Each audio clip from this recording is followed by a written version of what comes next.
दोस्तों काफ़ी सारे लोग जो है आईवीएफ को जो है या टेस्ट ट्यूब बेबी को जो है बड़े ब्रॉड टर्म्स में जानते हैं कि किसी ना किसी साइंस से जो है बच्चा करा दिया जाता है। बट एग्जैक्टली उसमें होता क्या है? उसमें बड़ी सिंपल सी टेक्निक है।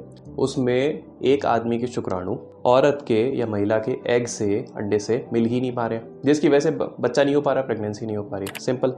तो ये साइंस करती ये है कि आदमी उससे शुक्राणु लेके और औरत से जो है एग लेकर के उसको माइक्रोस्कोप के अंदर उनका मिलन करा देते हैं, और जब वो थोड़े से डिवाइड होकर के उनका कुछ एक मास बनता है, उसको वापस लेडी के अंदर डाल देते हैं और बाकी प्रेगनेंसी जैसे नॉर्मल प्रेगनेंसी होती है वो होती है।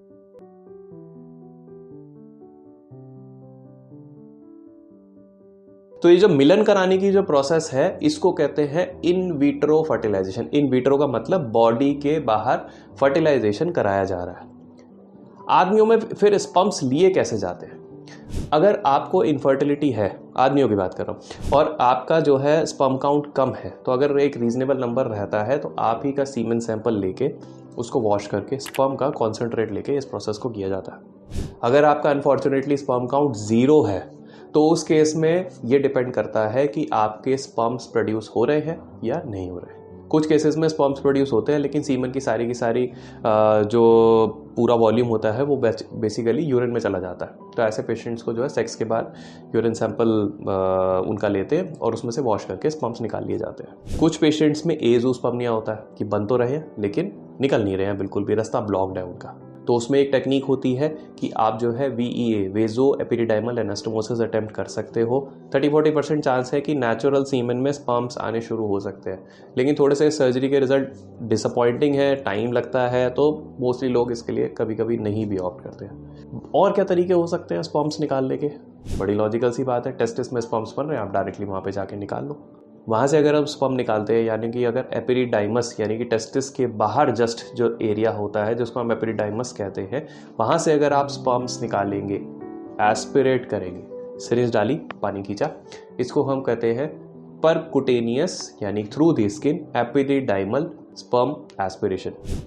अगर यही चीज, अगर आपका एपिडिडाइमस कोलैप्स्ड है उस केस में और टेस्टिस का वॉल्यूम अच्छा है, LH और FSH लेवल्स रीजनेबली अच्छे हैं, उस केसेस में डायरेक्टली यही नीडल टेस्टिस में डाल के वहाँ से एस्पिरेट अटेम्प्ट किया जा सकता है। वहाँ पर छोटे छोटे से जो है झिल्ली जैसे टिश्यूज़ बाहर आते हैं जो कि सेमिनिफेरस ट्यूब्यूल्स होते हैं। ये वही ट्यूब्यूल्स होते हैं जिसके अंदर स्पर्म्स पनपते हैं। तो इसको हम लोकल एनेस्थीसिया में यूजली करते हैं। तो वहाँ से जो है स्पर्म सेमिनिफेरस ट्यूब्यूल्स लिए जाते हैं, बहुत ही छोटे होते हैं, और इसमें कोई स्क्रोटम के ऊपर यानी कि आपके बॉल्स के ऊपर या नीचे जो अंडकोश होता है उसके ऊपर कोई कट नहीं लगता है। इसको जो है सैंपल को दिया जाता है, एम्ब्रियोलॉजिस्ट फटाफट देखता है उसमें स्पर्म्स हैं कि नहीं। अगर स्पर्म्स होते हैं तो वो कुछ स्पर्म्स को IVF के लिए भेज देता है और कुछ स्पर्म्स को जो है आगे के लिए क्रायो प्रिजर्व कर लेता है ताकि ये बार बार ये प्रोसेस नहीं करना पड़े। कुछ केसेस में अगर टेस्टिस पहले से छोटी है या सॉफ्ट है या LH और FSH लेवल्स काफ़ी ज़्यादा हाई हैं, ऐसे केसेस में टीसा ना करके हम लोग माइक्रो टीसा करते हैं। माइक्रो टीसा एग्जैक्टली है क्या? सबसे ज़्यादा आपने माइक्रो टीसा के बारे में सुना होगा। आपको पता है कि इसमें जो है स्पर्म्स पूरी टेस्टिस पे शायद नहीं बन रहे हैं, कुछ एक आइसोलेटेड एरियाज में बन रहे होंगे, तो आप जो है पूरी टेस्टिस को छेद नहीं सकते हो बार बार नीडल मार मार के, क्योंकि आपको खुद नहीं पता होगा कि वो नीडल जाके डायरेक्टली स्पर्म्स वाली जगह पर लगेगी भी कि नहीं लगेगी। ऐसे केसेस में जो है टेस्टिस को छोटे से इंसिजन से अंडकोश से बाहर निकाला जाता है, टेस्टिस को बायवैल्व किया जाता है यानी कि उसकी ऊपरी परत को खोला जाता है और हाई पावर माइक्रोस्कोप से मैग्नीफाई करके टेस्टिस के अंदर ये ढूंढा जाता है कौन से ऐसे एरियाज हैं जहां पे शायद स्पर्म्स बन रहे हैं। ऐसे एरियाज में से जो है छोटे छोटे सैंपल लेके हम एम्ब्रियोलॉजिस्ट को देते हैं, वो एम्ब्रियोलॉजिस्ट फिर उसके बाद चेक करते हैं इसमें स्पर्म्स बन रहे हैं कि नहीं बन रहे। जैसे ही वो कहते हैं स्पर्म्स बन रहे हैं, प्रोसीजर ओवर, और वापस टेस्टिस को जो है सूचर लगा के, टाके लगा के बंद कर दिया जाता है और पेशेंट को जो है सेम शाम को या अगले दिन डिस्चार्ज किया जाता है। अब माइक्रोटीसा को लेकर ना लोग बहुत ज़्यादा डराते हैं कि माइक्रोटीसा जो है बहुत ही ट्रोमेटिक प्रोसीजर है, बहुत ही नुकसान है, टेस्टिस ख़त्म हो जाती है। देखो, ये डराना जो है मरीज़ को सही नहीं है।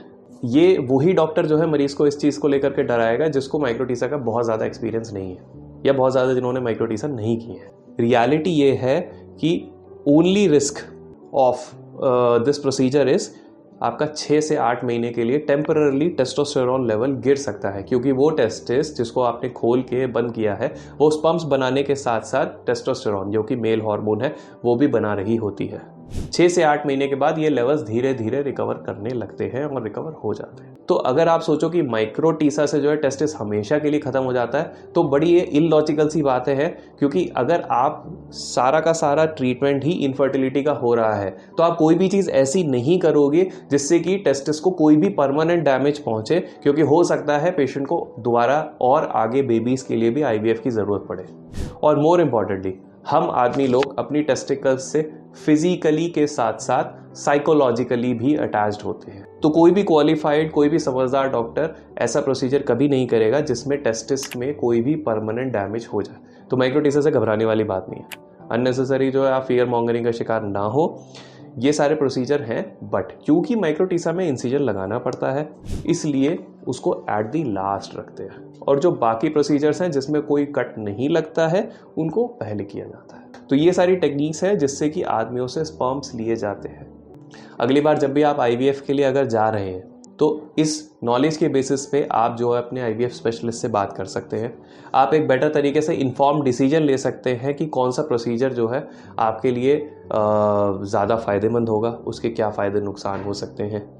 इसके अलावा अगर आपको कोई भी जानकारी चाहिए या फर्दर कोई आप अपनी पर्सनल रिपोर्ट्स या कुछ भी डिस्कस करना चाहते हैं, कोई आपकी यूनिक प्रॉब्लम है जो कि परहैप्स मैंने इस वीडियो में एड्रेस नहीं करी है, तो मेरा नंबर आपको इस वीडियो के एंड पे मिल जाएगा। आप आपकी रिपोर्ट्स को व्हाट्सएप कर सकते हैं, मैं समय निकाल के उस पर ज़रूर जवाब दूंगा।